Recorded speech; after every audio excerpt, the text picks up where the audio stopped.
श्री शिवाय नमस्तुभ्यम दोस्तों। अगर आप लोग भी अपने घरों में गणेश जी की स्थापना करने वाले हैं, गणेश जी की मूर्ति या प्रतिमा लेकर आने वाले हैं, तो आप लोगों को अपने घर में गणेश जी को स्थापित करने से पहले कुछ नियमों का पालन ज़रूर कर लेना चाहिए, ताकि आपके घर में जब गणेश जी आएँ तो वो आपके घर के धन के भंडारों को भर दें, आपकी घर में की जो बरकत है उसको वो बहुत आगे बढ़ा दें और आपके घर में कभी भी किसी को कोई दुख और परेशानी ना हो। इसके लिए हमें गणेश जी को प्रसन्न करना पड़ेगा, और प्रसन्न करने से पहले हमें गणेश जी की प्रतिमा लाने से पहले अपने घर के अंदर ही कुछ विशेष यहाँ पर कार्य करने रहते हैं। ठीक है, आइए जानते हैं वो कौन से कार्य हैं। और सबसे पहली चीज़ हम आपको यही बोलेंगे गणेश जी या गणेश चतुर्थी के दिन पर कि भाई गणेश जी की प्रतिमा या मूर्ति जब भी आप लोग लेने के लिए जाएं तो हमेशा ध्यान रखें कि गणेश जी की जो मूर्ति या प्रतिमा आप लोग लेने के लिए जाएंगे वो मिट्टी की होनी चाहिए, पीओपी की। आप लोगों को कोई भी गणेश जी की मूर्ति या प्रतिमा लेकर नहीं आना है, क्योंकि जब आप लोग पीओपी की मूर्ति की प्रतिमा की या पूजन करते हो तो भाई उसका आपको कुछ ज़्यादा फल नहीं मिलता है। क्यों नहीं मिलता है? क्योंकि जब हम पीओपी की मूर्ति की पूजा करते हैं और जब हम उसको विसर्जन करने के लिए जाते हैं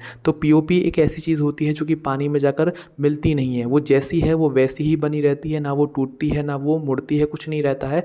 जैसी मूर्ति है वो वैसी ही बनी रहती है और कुछ समय बाद नदी के किनारे आ जाती है और कुछ समय बाद धीरे धीरे करके वो प्रतिमा कचरे में भी यहाँ पर पहुँच जाती है। और जो मूर्ति की आप लोगों ने 10 दिन पूजा करी, अगर वो मूर्ति कहीं गलत जगह पर पहुँच गई तो इसका दोष आपको ही लगेगा, इसका जो पाप है वो आपको ही लगेगा। इसलिए आप लोग ऐसी प्रतिमा, ऐसी मूर्ति अपने घरों में लेकर आएँ गणेश जी की जो कि पानी में जाकर मिल सके। जैसे कि मिट्टी और गोबर से मिलकर जो मतलब गणेश जी की प्रतिमा बनाई जाती हैं वो यहाँ पर आपको लेकर आनी है ना।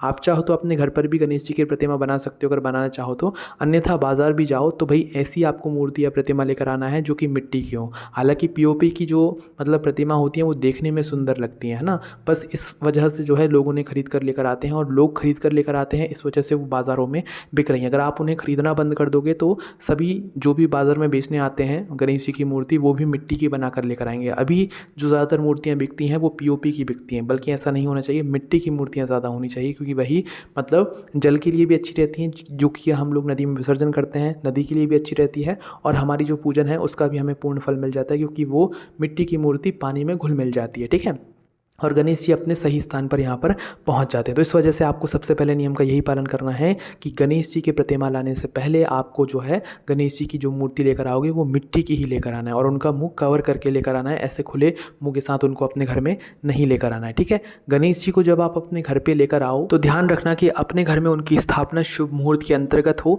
या तो चतुर्थी तिथि के अंतर्गत हो, है ना। इसके बाद ना हो, क्योंकि इसके बाद तो फिर चतुर्थी तिथि यहाँ पर निकल जाएगी, है ना। और गणेश चतुर्थी का मतलब यही रहता है कि गणेश जी की स्थापना हम चतुर्थी के दिन ही यहाँ पर करें, है ना। तो देखो इस बार जो गणेश चतुर्थी है वो कब पड़ रही है? वो पड़ रही है दोस्तों 27 अगस्त के दिन, है ना। और 27 अगस्त के दिन जो चतुर्थी तिथि हमारी रहने वाली है वो दोपहर को 3:44 तक रहने वाली है। दोपहर को 3:44 के बाद से हमारी चतुर्थी तिथि जो है वो समाप्त यहाँ पर हो जाएगी, है ना। इसके बाद में दोस्तों अब हम आपको यहाँ पर एक बात और बताते हैं कि इस बार की गणेश चतुर्थी बहुत ही ज़्यादा खास है, क्योंकि इस बार जो गणेश चतुर्थी पड़ रही है वो बुधवार के दिन ही पड़ रही है, मतलब गणेश जी के सबसे प्रिय दिन पर ही पड़ रही है ना। इसलिए इस बार की गणेश चतुर्थी पर बहुत ही विशेष यहाँ पर संयोग भी बनते हुए नजर आ रहे हैं। तो आप लोगों को जो है गणेश चतुर्थी के दिन जो है गणेश जी की स्थापना शुभ मुहूर्त में ही करनी है। तो सबसे पहले हम आपको शुभ मुहूर्त बताते हैं, बाकी हमने आपको चतुर्थी तिथि कब तक रहने वाली है ये तो बता ही दिया है ना। तो देखो गणेश जी की स्थापना आपको शुभ मुहूर्त में करनी है, और गणेश जी की स्थापना का जो शुभ मुहूर्त है वो है 27 अगस्त को सुबह 11:06 से लेकर दोपहर को 1:40 तक। ठीक है, तो इस बीच में आप लोगों को अपने घरों में गणेश जी की स्थापना यहाँ पर करनी है। और देखो कुछ लोग गणेश जी को 1 दिन के लिए, कुछ 2 दिन के लिए, कुछ 3 दिन के लिए, कुछ 5 दिन, कुछ 7 दिन, और कुछ लोग पूरे 10 दिनों के लिए यानी कि अनंत चतुर्दशी के दिन तक जो है गणेश जी की स्थापना अपने घरों में करते हैं। तो भाई आप जितने भी दिनों के लिए करते हैं आप उतने दिनों के लिए अपने घरों में गणेश जी की स्थापना ज़रूर कीजिएगा। ठीक है, ये बहुत ही ज़्यादा यहाँ पर विशेष माना जाता है। इसके अलावा दोस्तों इस दिन जो है चंद्र दर्शन भी निषेध माना जाता है, क्योंकि इस दिन चंद्र दर्शन नहीं किया जाता है। तो भाई आप लोगों को इस दिन सुबह मतलब 9:28 से लेकर रात को 8:57 तक चंद्र दर्शन नहीं करना है ना। साल में सिर्फ एक ही ऐसा दिन होता है जिस एक दिन में हमें चंद्रदेव के दर्शन नहीं करने चाहिए, ये बिल्कुल भी अच्छा नहीं माना जाता है। ठीक है, तो वो गणेश चतुर्थी का ही या चतुर्थी का ही यहाँ पर दिन माना जाता है। तो 27 अगस्त के दिन सुबह 9:28 से लेकर रात को 8:57 तक आप लोगों को चंद्रदेव के दर्शन नहीं करना है भूल से भी, है ना। तो ये सारी चीज़ें आपको मालूम पड़ी। तो अब हम जानते हैं कि जब आप गणेश जी को अपने घर में लेकर आएंगे तो आपको किन किन बातों का यहाँ पर ध्यान ध्यान रखना है। देखो, सबसे पहली चीज़ तो आप जब गणेश जी को लेने के लिए अपने घर से निकलें तो अपने घर के मेन गेट पर 2 स्वस्तिक ज़रूर बना के जाएँ। वो 2 स्वस्तिक आपके घर के मेन गेट के एक लेफ्ट हैंड साइड और एक राइट हैंड साइड बनेंगे, ठीक है। एक स्वस्तिक आपको बनाना है हल्दी से और एक स्वस्तिक आपको बनाना है कुंकु से। ये बहुत ही ज़रूरी चीज़ मानी जाती है गणेश जी को अपने घर में लाने से पहले, है ना। तो 2 स्वस्तिक अपने घर के मेन गेट पर ज़रूर बना दें, एक लेफ्ट हैंड साइड में और एक राइट हैंड साइड में, ठीक है। इसके बाद में एक जगह और है जहाँ पर आपको ये 2 स्वस्तिक बनाने हैं, वहाँ पर जहाँ पर आप अपने घरों में गणेश जी की स्थापना यहाँ पर करने वाले हैं, जहाँ पर भी आप गणेश जी का पाटा वगैरह चौकी वगैरह लगाते हैं ना, उनको बैठाने के लिए, उनके स्थापित कराने के लिए, तो भी आपको उस जगह पर भी, उस जगह के पीछे जो भी दीवार हो उस दीवार पर 2 स्वस्तिक बनाने चाहिए। एक गणेश जी के लेफ्ट हैंड साइड में, गणेश जी के राइट हैंड साइड में, एक हल्दी से स्वस्तिक, एक रोली कुंकु से स्वस्तिक, ठीक है। तो ये 2 जगहों पर ये स्वस्तिक आप लोगों को ज़रूर बनाना है, ठीक है, गणेश जी को अपने घर में लाने से पहले। तो ये बात आपको समझ आई। अब इसके बाद में दोस्तों, गणेश जी को जब आप लोग खरीदें तो भाई ध्यान रखना कि गणेश जी की आपको बैठी हुई ही यहाँ पर मूर्ति लेकर आना है ना। इसके अलावा दोस्तों, गणेश जी की वैसे तो अकेली ही यहाँ पर हमको प्रतिमा लेकर आना चाहिए, क्योंकि रिद्धि सिद्धि जी के रूप में हमने अपने घर में 2 स्वस्तिक पहले से ही बना लिए हैं। कहाँ पर? जहाँ पर हम गणेश जी को विराजित करने वाले हैं। बाकी आपकी मर्ज़ी है कि आप लोग रिद्धि सिद्धि के साथ में गणेश जी लेकर आने वाले हैं या कैसे लेकर आने वाले हैं। बस ध्यान रखना कि गणेश जी की प्रतिमा या जो है, मतलब जो भी आप लेकर आ रहे हो, वो मिट्टी की होनी चाहिए, POP की यहाँ पर नहीं होनी चाहिए, ठीक है। इसके बाद में दोस्तों, गणेश जी को जब आप अपने घर में लेकर आएँ तो ध्यान रखिएगा कि भाई आप उनका मुंह ढककर लेकर आएँ, और उनका मुंह तभी मतलब खोलें जब आप उनकी स्थापना यहाँ पर कर रहे हो। और हमने आपको शुभ मुहूर्त बताया, उस शुभ मुहूर्त के बीच में आप लोगों को गणेश जी की स्थापना करनी है। और गणेश जी की स्थापना आपको रात में नहीं करनी है, क्योंकि रात आते आते तो यहाँ पर चतुर्थी तिथि खत्म हो जाएगी और दूसरी तिथि यहाँ पर शुरू हो जाएगी। और जब भी आप अपने घर में गणेश जी की स्थापना करें तो जहाँ पर भी आप गणेश जी की स्थापना कर रहे हैं अपने घर में, जहाँ पर चौकी या पाटा लगाया हुआ है और जहाँ पर आप उनको विराजित करने वाले हैं, वहाँ पर कुछ चावल वगैरह का आसन उनको ज़रूर दे दीजिएगा, ठीक है। इसके अलावा एक कलश स्थापना और भी आपको करना है, सभी लोग करते हैं। कलश को भी आप लोगों को चावल का स्थान देकर या उनको विराजित चावल के ऊपर ही यहाँ पर कर देना है।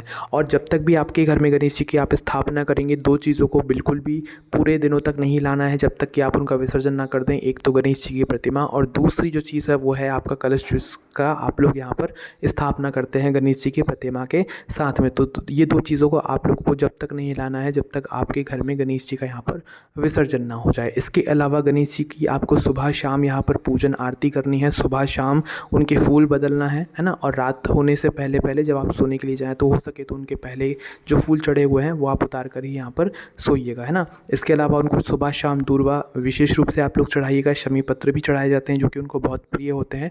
तो इन सारी चीज़ों की व्यवस्था आप लोग जो है कुछ समय पहले ही करके रख लीजिएगा, इन 10 दिनों तक, या जब तक आप अपने घरों में गणेश जी का यहाँ पर स्थापना करने वाले हैं, ठीक है। तो दूर्वा विशेष रूप से उनको रोज़ चढ़ाइएगा, सुबह शाम बदल बदल कर। वैसे अगर किसी दिन ना भी मिल पाए तो वही पुरानी दूर्वा को धोकर, जल से पानी से धोकर आप डबल से उनको यहाँ पर चढ़ा सकते हैं। इसके अलावा जब आप उनकी पहली आरती करें तो पहली आरती के समय आपको 2 दीपक जलाना है रिद्धि सिद्धि जी के रूप में, गणेश जी के एक लेफ्ट हैंड साइड की तरफ और एक राइट हैंड साइड की तरफ, है ना। रिद्धि सिद्धि जी के प्रतीक में हम वो जो दीपक हैं वो जलाएंगे पहली आरती में, या गणेश जी की जब आप स्थापना कर रहे हो ना तो उसके पहले ही आप लोग ये दीपक गणेश जी के सामने जलाकर रख दीजिएगा, है ना।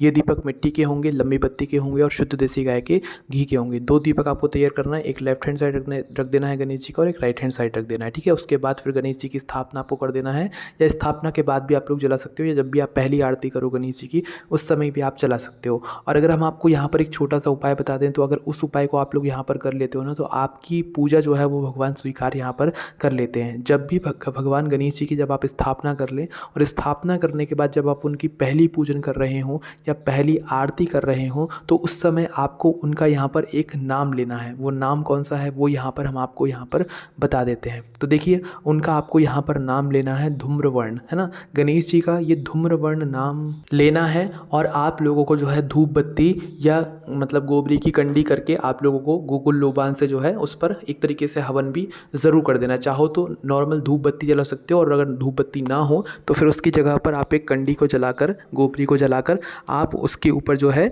गूगल वगैरह छोड़ सकते हो, ठीक है। और उसके बाद में ये पहली आरती के समय ये सारे आपको कार्य करना है। और उसके बाद में आप गणेश जी के जो हमने आपको नाम बताया धूम्रवर्ण, इस नाम को लेकर आप गणेश जी से अपनी प्रार्थना कर लेना, अपनी विनती कर लेना। आप भगवान गणेश आपकी जो भी मनोकामनाएं होंगी उनको स्वीकार कर लेंगे और आपकी आरती को भी वो स्वीकार कर लेंगे, पहले दिन की आरती को, ठीक है। और वो आपसे प्रसन्न हो जाएंगे पहले ही दिन पर।